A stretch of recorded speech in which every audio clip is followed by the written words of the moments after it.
35 चलो लाइव। ओम श्री गुरुभ्यो नमः। हरि ओम। सदाशिवसमारम्भां व्यासशङ्कराचार्यमध्यमाम् अस्मदाचार्यपर्यन्तां वन्दे गुरुपरम्पराम्।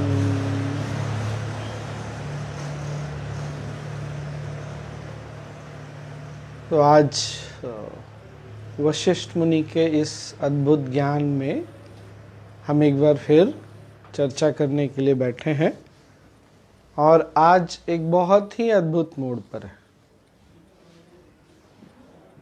तो कहाँ से शुरू करें?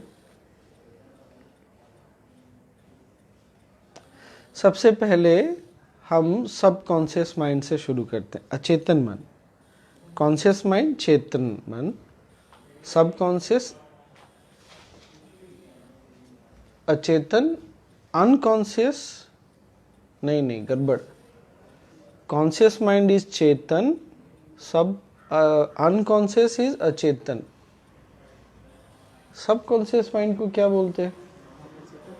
हाँ, अवचेतन। हाँ, अब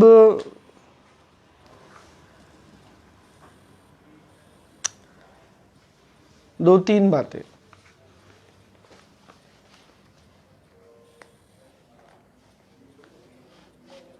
सब कॉन्शियस माइंड, अवचेतन मन जो है वो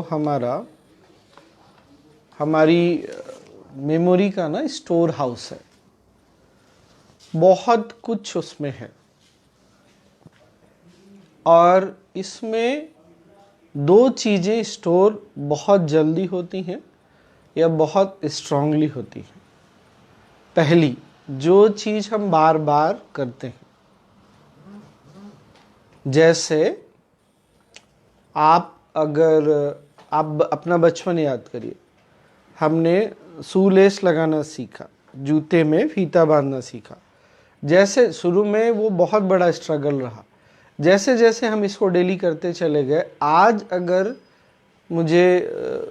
अगर शूलेस बांधना हो, मुझे शू पहने हुए कम से कम तो 12 साल हो गए होंगे। आज मुझे ना देखना पड़ेगा ना सोचना पड़ेगा। ये बात समझ में आई? क्यों? क्योंकि इतनी बार वो रिपीटेडली, डेली, प्रतिदिन मैं करता गया, अब वो सबकॉन्शियस माइंड में बैठ चुका है।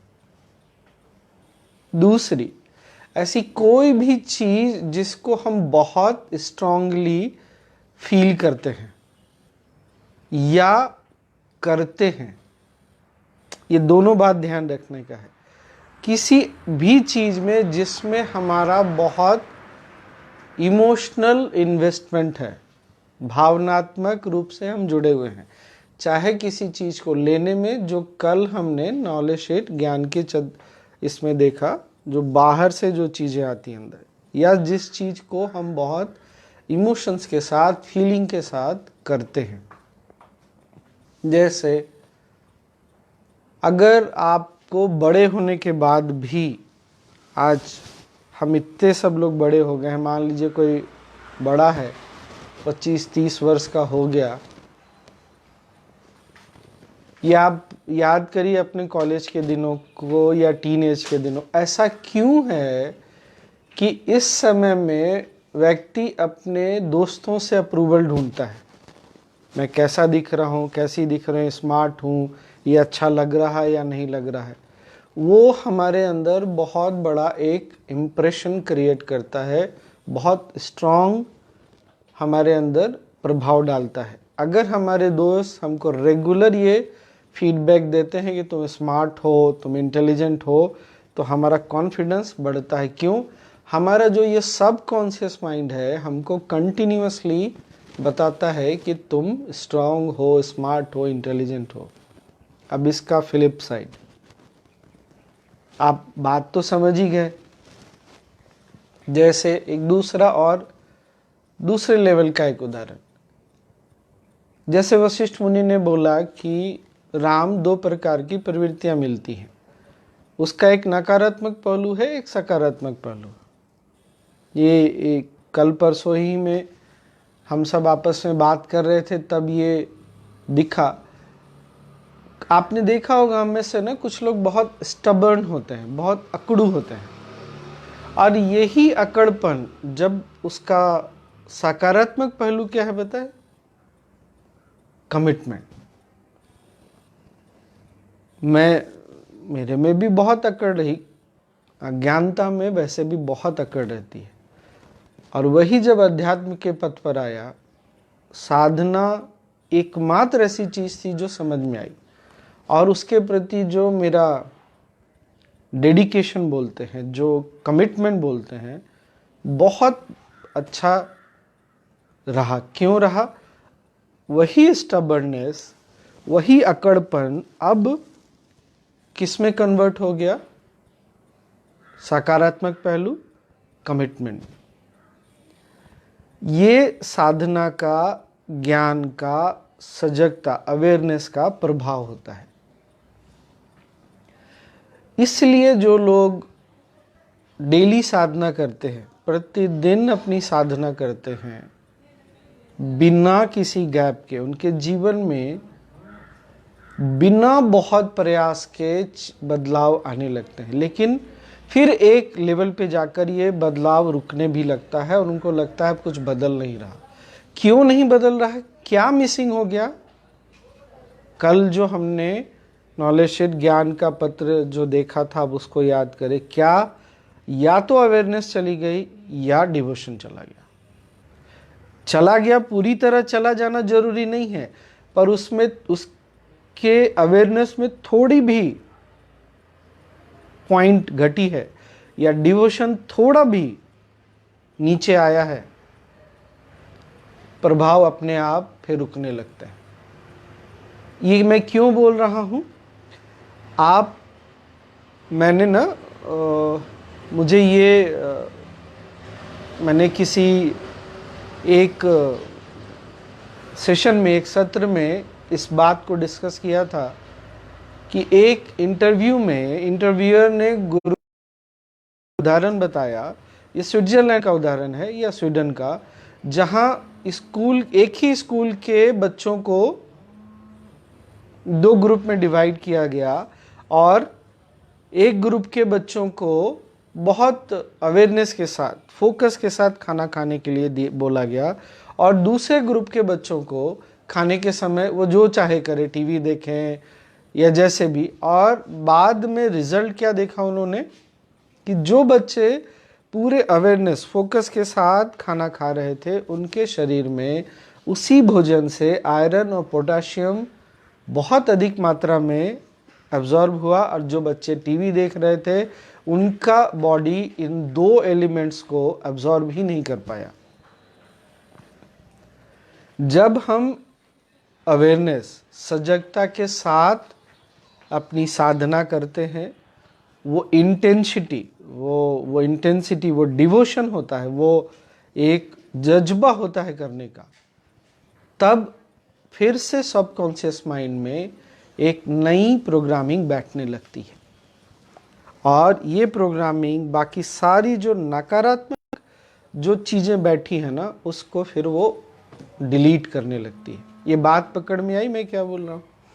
उसी तरह आप, कुछ लोग संध्या करते हैं, बहुत लोगों ने, मैं जब संध्या सिखाया मैंने, बहुत लोगों ने ये अनुभव बताया है कि उपनयन करने के बाद, संध्या करने के बाद हमारा जीवन एकदम यू टर्न ले लिया।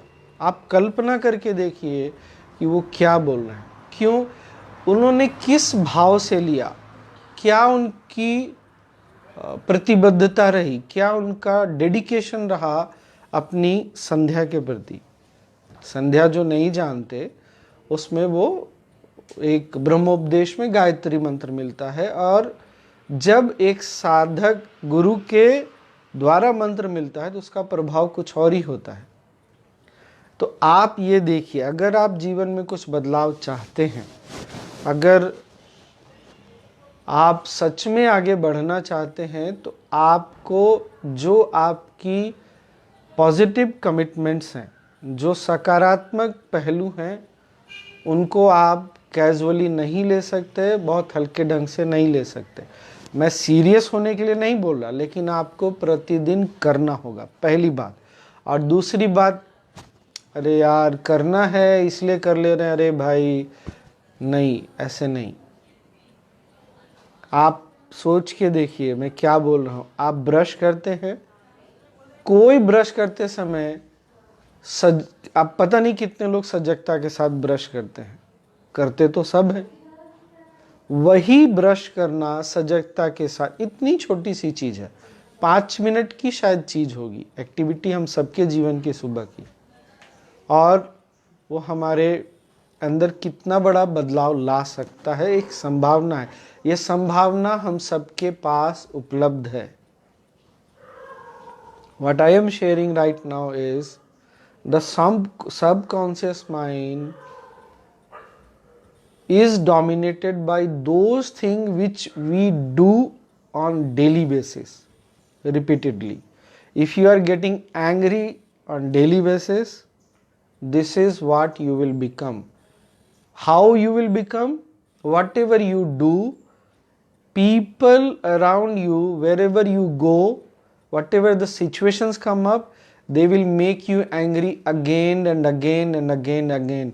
You don't even realize, you might feel that people around me, situations around me are making me angry. It is not so.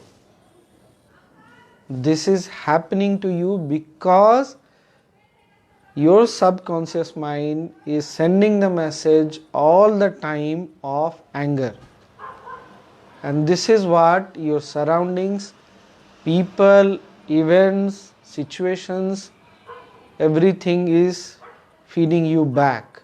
Are you getting my point? So, if you have to break the cycle, then what do you need? You need positive tools.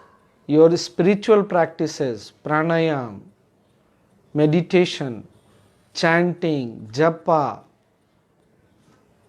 helps in that. But along with that, you must do things with intensity, with an honor for what you are doing, with respect for what you are doing. You know, this is something very amazing I have heard from my master. He has said, when you respect your breath, it becomes pranayam. When you respect your body, it is asana. When you respect your own existence, your being, it is meditation.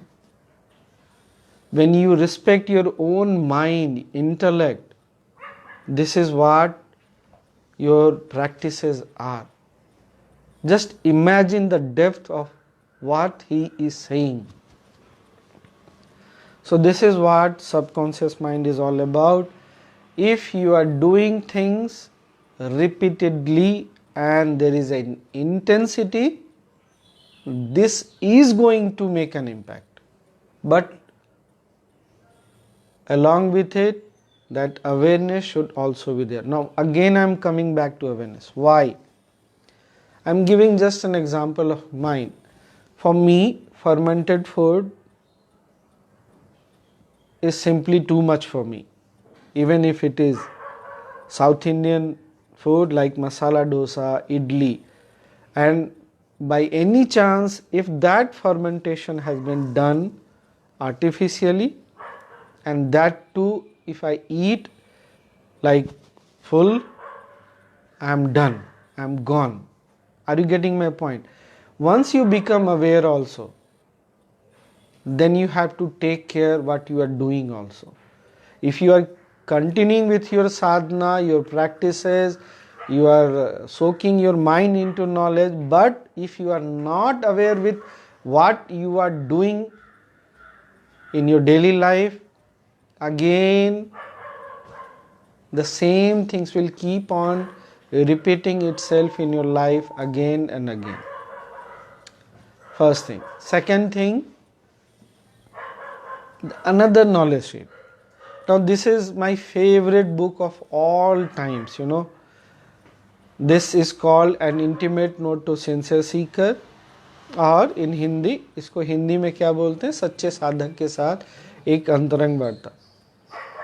इसमें बहुत सारे छोटे छोटे 10 line, 8 line, 5 line से अधिक ज़्यादा के नहीं हैं, बट ये लाइफ चेंजिंग एक्सपीरियंसेस हैं। कितने लोगों ने बताया है कि जब उनको किसी चीज़ में मन अटका है, किसी दुविधा में कुछ क्लैरिटी चाहिए, और उन्होंने इस बुक को उठाया और उनको वही जवाब मिलता है जो उनको ज़रूरत है।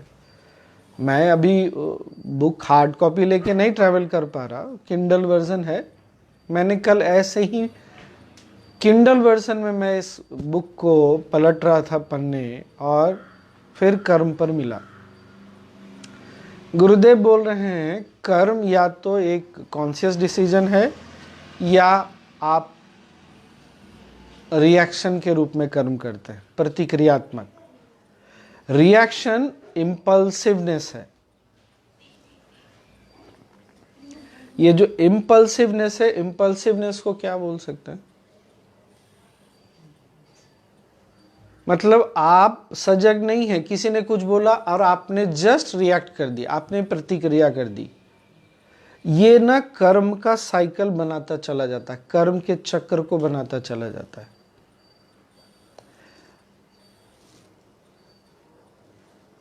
रिएक्शन, प्रतिक्रिया और नॉन एक्शन, ये बहुत ध्यान से सुनिएगा, दोनों ही कर्म को बनाते हैं। परंतु जो कॉन्शियस एक्शन है, जो हम सजगता पूर्वक कर्म करते हैं, ये कर्म के साइकिल को पार करके हमको लेके जाता है। इसको बहुत ध्यान, इसको आप चाहे तो पढ़ भी सकते हैं, नॉलेज शीट नंबर 263, पत्र संख्या 263।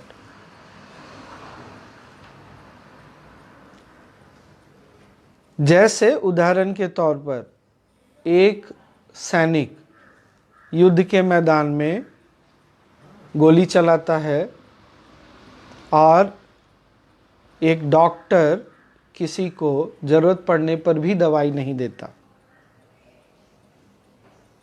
समझ गए ना? ये आज रही दूसरी बात। आप चाहे तो और भी इस बुक में ढूंढ सकते हैं, कर्म के ऊपर बहुत कुछ है।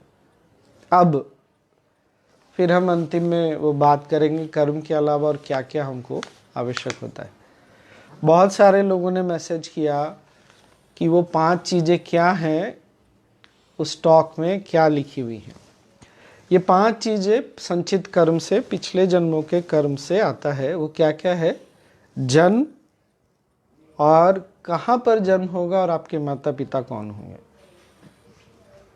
दूसरी चीज़, आपकी पढ़ाई किस लाइन पे होगी, आप क्या डिग्री पाएंगे और आप कितना ज्ञान पाएंगे।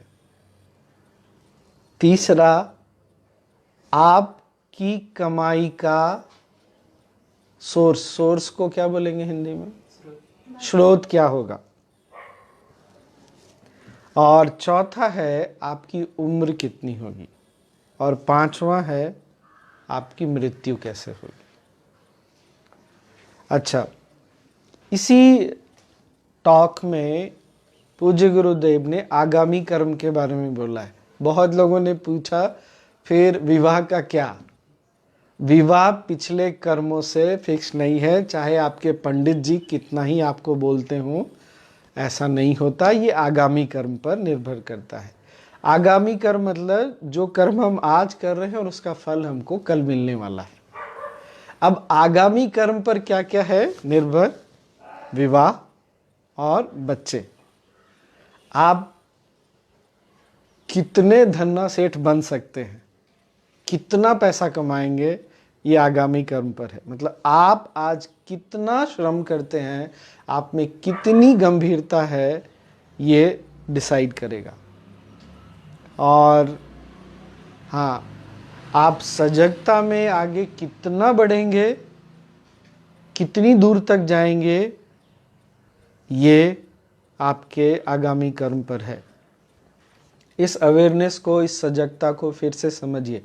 अवेयरनेस मतलब आज, अभी, इस पल में जो कुछ है, आपके अंदर आपको दिखेगा आपकी भावनाएं हैं, आपके विचार हैं, पर न तो आपकी भावनाएं टिकती है, न विचार टिकता है, न आपकी सोच टिकती है।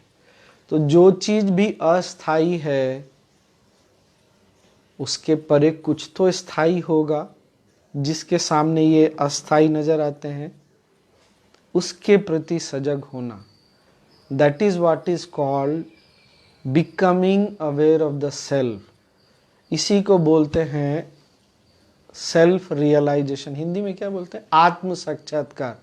और ये सारे कर्मों को नष्ट करता है और वो व्यक्ति अपने कर्मों से हमेशा के लिए मुक्त हो जाता है।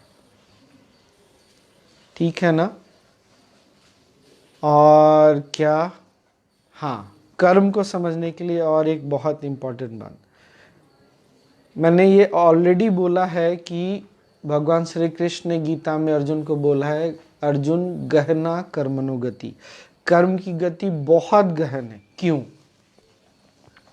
जैसे पेन है क्या, दो तो पेन, हाँ,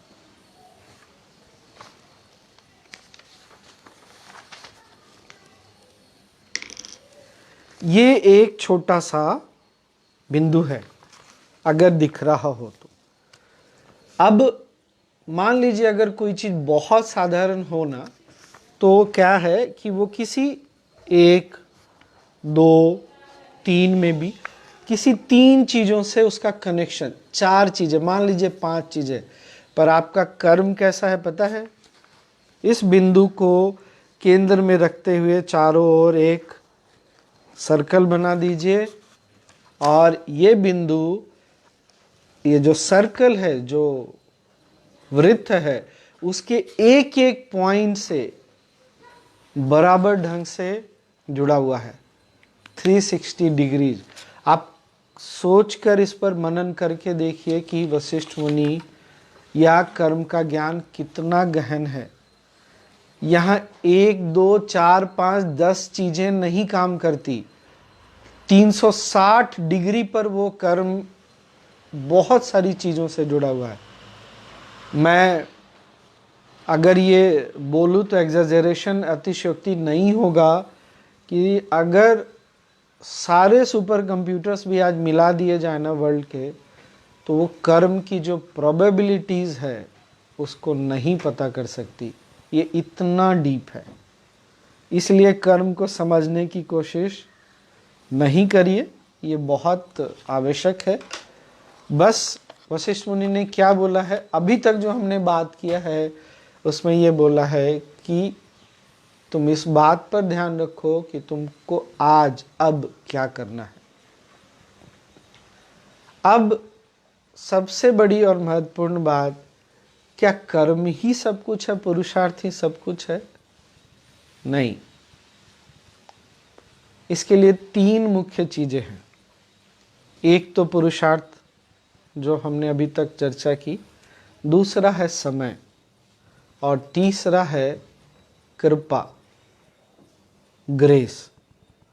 पुरुषार्थ के बारे में हम बाद में आते हैं। समय, समय को भारत में ना बहुत आसानी से इस उदाहरण से समझा जा सकता है। जैसे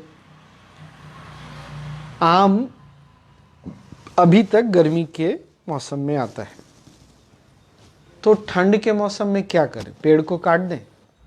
अगर मैं आपसे ये पूछूं क्या ठंड के मौसम में आम के पेड़ को काट दें क्योंकि फल तो दे नहीं रहा वो, तो आप कभी नहीं बोलेंगे हाँ।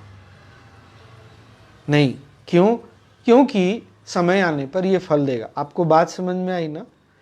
अब आम का मौसम तो हमको पता है, आम कब फलेगा ये हमको पता है, हमारा कर्म का सही समय क्या है यह किसी को नहीं पता। फिर क्या करना चाहिए? समय के प्रति क्या? धैर्य, patience. For time we need patience. कर्म में क्या होना चाहिए फिर? कंसिस्टेंसी। आप एक महीना करके एक दिन छोड़ दिया, आपको क्या पता शायद वही एक दिन जिस दिन आपने अपनी कर्म को छोड़ा वही सही समय था कर्म के फलित होने का? आपको नहीं पता। इसलिए कर्म में वो आजकल ना यंग जनरेशन में एक बहुत पॉपुलर टर्म है, चीट डे। आपकी साधना में, आपके ज्ञान में, आपके सत्संग में, सेवा में चीट डे नहीं होता। अगर आपको लगता है कि चीट डे होता है तो ये आपके लिए बहुत भारी पड़ सकता है। ठीक है, अब तीसरा है ग्रेस या कृपा। कृपा के बारे में हमारे सारे शास्त्र और एक प्रश्न उत्तर में भी हमने बात किया है। मेरे अपने गुरु पूज्य गुरुदेव से भी मैंने यही सुना है। क्या? कृपा 24 घंटे 365 दिन बरस रही है। कृपा का सही उदाहरण क्या है? ये हवा सब तरफ है, हर समय है। फिर क्या चीज है जो इस कृपा से हमको जोड़ती है? और वो है हमारी श्रद्धा। 3 चीजें हुई। पुरुषार्थ, पुरुषार्थ में कंसिस्टेंसी, कंसिस्टेंसी को क्या बोल सकते हैं? निरंतरता। You have to do it. समय, टाइम, टाइम के साथ पेशेंस, धैर्य।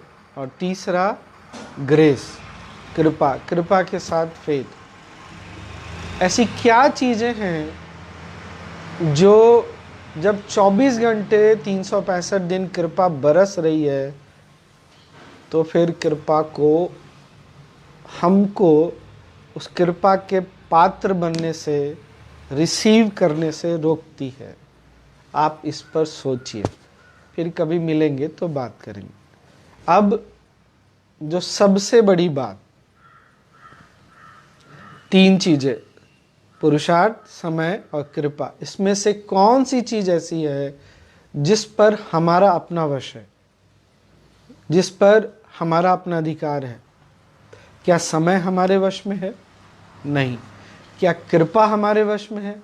नहीं। फिर कौन हमारे, क्या? पुरुषार्थ। कर्म ही एक चीज ऐसी है जो हमारे एक व्यक्ति के हाथ में है। तो हमको किस पर ध्यान देना चाहिए? कर्म पर, पुरुषार्थ पर। बहुत सिंपल मैथमेटिक्स है, बहुत साधारण सी गणित है। ठीक है ना? So to summarise the 3 factors, there are 3 factors which make your effort complete. First is obviously your effort, Purusharth. Second is time, and third is Kripa or grace.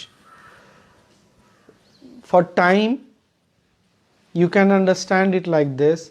If there is a tree in your garden and it bears the fruit in winter, and there is no fruit during summer or spring or rainy season, what are you going to do with the tree? Are you going to cut the tree? Obviously not. Why? Because when the time will come, the tree will bear the fruit again.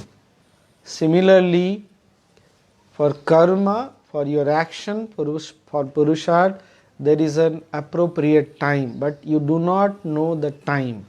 So what you can do, what do you need to have is patience and consistency in your action. You do some action for 1 month and then you skip for that one day, and you never know if the one day that you missed, maybe that day was that particular day. For grace, the scriptures and the masters, all the masters, including my master, Pujya Shri Ravi Shankar ji, had always emphasized grace is 24/7, 365 days. Then why it is that we are not able to feel it? Why it is not making a difference in our life? Faith is the most important factor. besides faith you think. What is that? I gave a hint yesterday that every time your connection gets weak or broken with that infinite, whether you call God, whether you call divinity, whether you call some God, Devi Devta or your Guru, doesn't matter, or whether you call it yourself. Every time you get disconnected with your own self, grace, though being there, cannot bring you relief. It is just like though air is there, but you are not able to even breathe. You are saying, I don't have air to breathe. It is like this. So, for action, consistency, for time, patience, and for grace, you need to have faith. And what else that you need to work out? Maybe some other time we will discuss it again and we'll come back. We have questions. So we'll take questions. अब हम प्रश्न उत्तर लेते हैं. Swami ji, how to learn Sandhya and Upanayanam?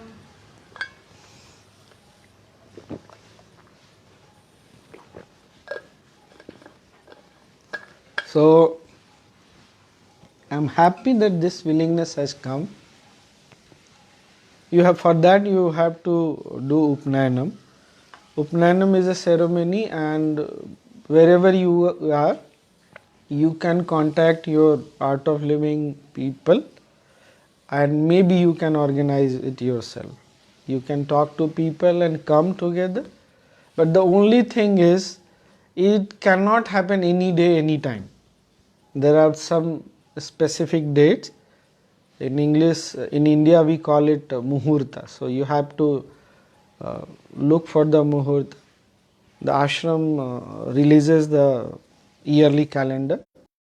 On that particular day only this ceremony can happen, and Sandhya, next 3-4 days you can learn the Sandhya Bandhan. This is something very beautiful. Yes. Swami ji, suicide से भी death fixed है क्या? No, this is the only thing that is not there, and this is the only thing that troubles the soul for very long time. So if you know anyone with suicidal tendencies, please bring him or her to knowledge, to understanding. Maybe that person can talk to someone. Suicide is strictly no, no, no. Swami ji, like you said, for Pitta Pravati, if it's positive and negative implications, similarly, share for Kapha and Vata Prakriti. Look, I'm not an expert in this.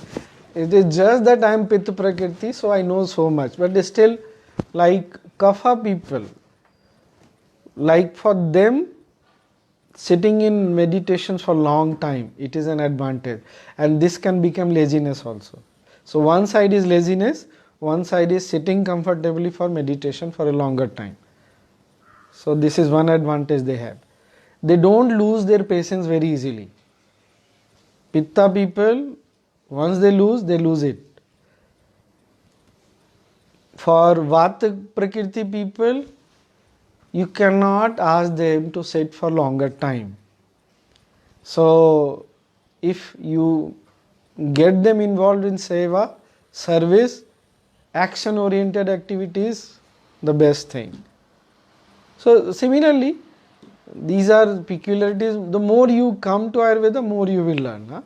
But beyond all the prakritis, as I have already shared, is your willingness, is your commitment, dedication for your own spiritual practices, for your knowledge. For example, Vata people, you cannot expect them to have a very good memory. For Kapha people, they have a very good memory. For Pitta people, they have good memory, but their long term memory is very good. Short term memory is not that good. So these are that natural abilities that come, and it is I will say for parents specifically, for those who are in teenage, they are in study phase, they should know their own quality, because if your child is vata prakriti and you are beating your child by anyhow, by words or literally beating, no, you have to mug up, even your child mugs everything up, within half an hour, 1 hour, everything is gone. So this is how things are. They have their own strength, they can be very good in that, but still I have seen many kids getting over this, crossing these limits by grace, by dedication. So you have to teach them techniques also. Huh? Without giving them techniques, just books and schools not going to help them. Huh? Okay. Anything more? Swami ji, अगर हमारे पिछले कर्मों से हमारा life partner fix नहीं है, तो क्या ये कहना कि शिव की आराधना से अच्छे पति की प्राप्ति हो सकती है, क्या ये सत्य है? भाई ये तो मुझे नहीं पता. द थिंग इज, बात ये है कि शिव मतलब ऐसी चेतना जो सब जगह है. आप ऐसी चेतना को किसी भी अच्छी बात के लिए प्रार्थना करोगे, पर ऐसा भी है भाई, महंगा शिव, अगर शिव मिल गया तो अब शिव का इमेज भी सबके लिए अलग अलग है. कोई शिव जी को शमशान घाट में देखता है, कोई भांग पीते हुए देखता है. मुझे नहीं लगता कोई भांग पीते हुए पति को स्वीकार करेगा. सो ये देखना है कि आपको चाहिए क्या, आप क्या मांग रहे हैं. जैसे मैं एक उदाहरण दे रहा हूँ, मैं हैप्पीनेस प्रोग्राम्स भी लेता हूँ, तो उसमें एक पल ऐसा आता है जहाँ मैं अपने सामने बैठे लोगों से पूछता हूँ आपको चाहिए क्या, आप बताइए. मान लीजिए मैं पूछता हूँ आपको क्या चाहिए. मान लीजिए आप बोलते हैं मुझे कार चाहिए.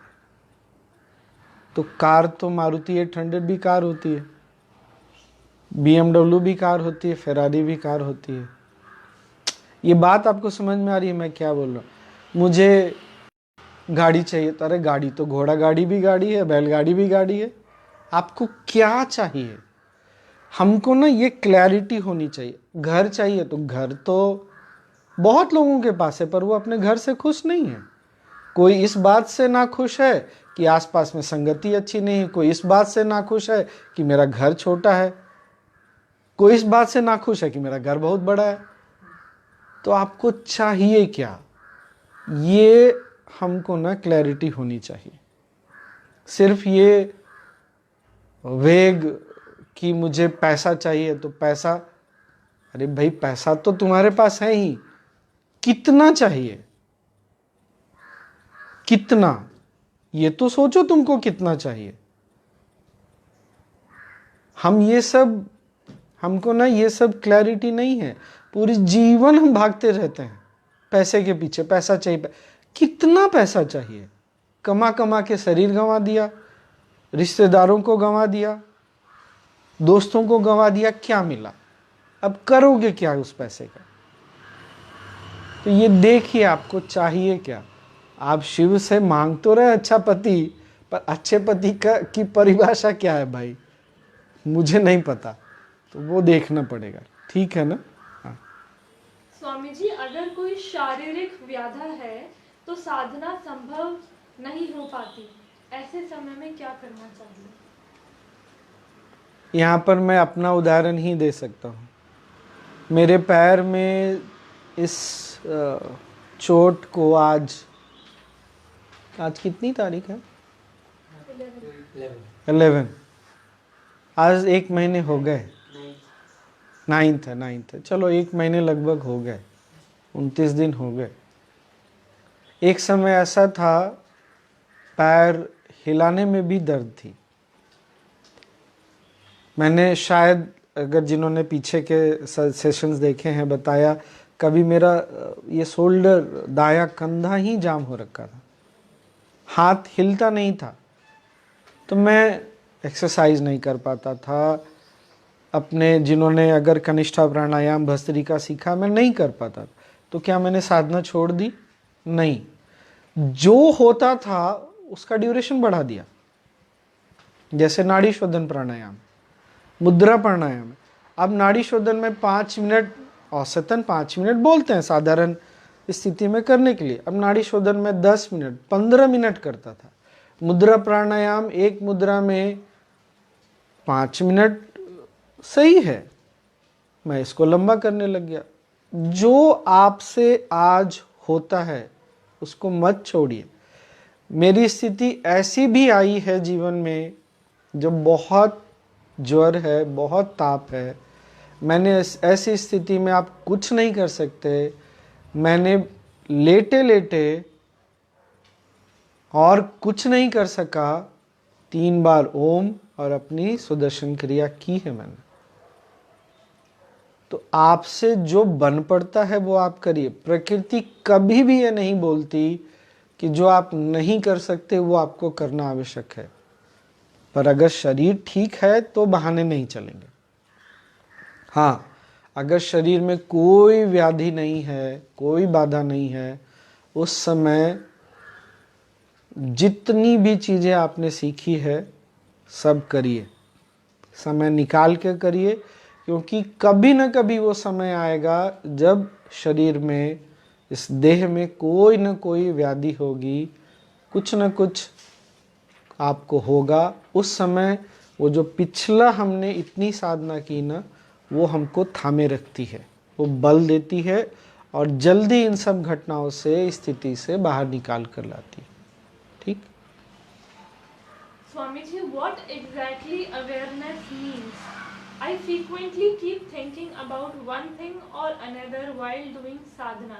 I can't stop myself from thinking. So the easiest, the most available, easily available thing that will increase your awareness is your own breath.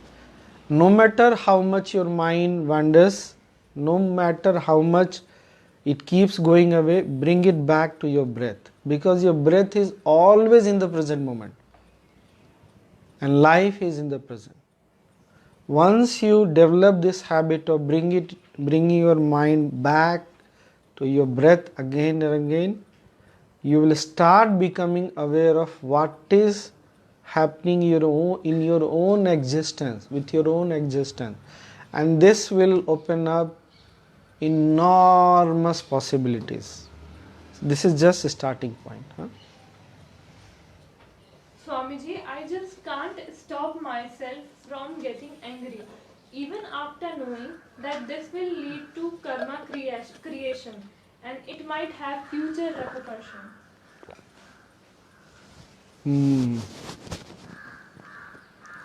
Then I can tell you the solutions. First solution is meditated thrice.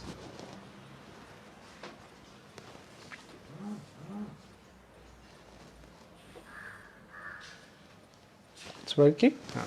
So meditation thrice a day. You have to meditate. And if you have learned Sahaj, Samadhi Dhyan, the best option. If not, any guided meditation in the voice of your master will do. Second, add some mantra, any mantra, like simple but yet absolutely magnificent, Om Namah Shivaya. Do some japa morning, afternoon, evening. Just 108 times. It will take hardly 2 to 3 minutes. If you have learned Gayatri through Upnayanam, do Gaya Sandhya Vandan at least once a day. And you must take care of your diet. Also, exercise is must. The more you do cardiac exercises, it will cool your mind down. Do these things for without a fail for some time, and we'll talk about it later on. We have more questions? Okay. Swamiji, how we can relate 5 principle of basic course with principle of Yog Vashishta? That you have to work out. Not everything I am going to tell you. I have already discussed the present moment in a very, very big way, responsibility in a big way. Other things you have to work out. Okay? Yes. Swamiji, how come yogis here in India live for 200, 300 years? Hey. I for sure haven't met any. I've heard from Gurudev only about one person from southern India whom he himself has met. He was around 3 to 400 years old. And the thing is, you know what our Upanishads say, it's not important how long you live. It's very important that as much as you live happily, you enjoy what nature is giving you. That is very important. In our Upanishads, absolutely beautiful. They never talk about not eating good food, not living like you don't need, no need to have a big house, no vehicles, nothing like that. You should have. Nature is giving you, you must enjoy that also. But for that you need a good state of mind and a healthy body also. Yes. Swamiji, whether we can listen to Rudram daily? Yes. What is the right time? Yes. Any time is a good time, except while you are driving. Huh? So don't. Even during driving you can listen to, but do not meditate at that time. Huh? Yes. Swami ji, innovation क्या subconscious mind से आता है? उसका उत्साह क्या है? Innovation intuitive mind से आता है.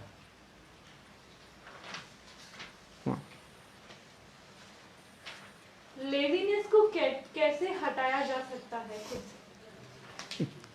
लेजीनेस को, अच्छा, किसी भी काम को करने के लिए ना 3 ही कारण होते हैं. Only 3 reason. भय, डर, लालच और किसी चीज से लगाव, प्यार से. अब देख लो तुम्हारा मन कैसे मानता है. भय से मान जाए तो भय से मना लो कि अगर मैं इसी तरह आलसी रहा तो सब कुछ खत्म हो जाएगा. अगर लालच से मानता है तो लालच से मनवा लो कि भाई अगर मैं साधना करूँगा तो मैं बहुत पैसे वाला हो जाऊँगा, मैं गुरु जी से बार बार मिल सकूँगा. जैसे भी मन मानता है मान लो. या प्यार से मान जाता है कि भाई अगर मैं आलसी नहीं रहूँगा तो मेरे लिए, मेरे आसपास के लोगों के लिए, सबके लिए बहुत अच्छा है. तुमको कैसे मनवाना है अपने आप को, ये तुम देखो. स्वामी जी, श्रद्धा और पात्रता को कैसे बढ़ाया जा सकता है? श्रद्धा को है, ये देखो, हम सबके अंदर श्रद्धा है. बिना श्रद्धा के किसी का जीवन नहीं होता, पॉसिबल ही नहीं है.